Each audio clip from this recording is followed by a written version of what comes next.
A familiar red carpet walk for Russian President Vladimir Putin as a long and elaborate inauguration ceremony kicked off his latest 6-year term after almost a quarter of a century in power. Putin used the first moments of his new term to thank the soldiers fighting in his invasion of Ukraine. I want to bow before our heroes, the participants of the special military operation, a low bow to all those who fight. Putin won re-election last month by a record 87% in a tightly controlled election from which 2 anti-war candidates were barred, described as a sham by exiled opposition figures.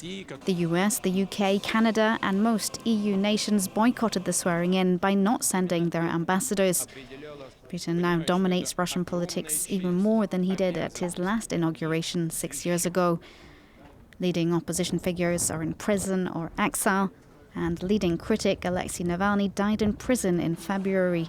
His widow Yulia Navalnaya called on supporters to keep up the fight. We must make sure that no one in the world believes Putin, either in Russia or outside its borders. It's difficult, but we have to try, and that means persistent, stubborn, daily work. Our country is now ruled by a liar, a thief, and a murderer. In 2020, Putin made changes to the constitution which allow for him to stay in power until 2036, though his road ahead is not without obstacles, with reports emerging of infighting within the Kremlin.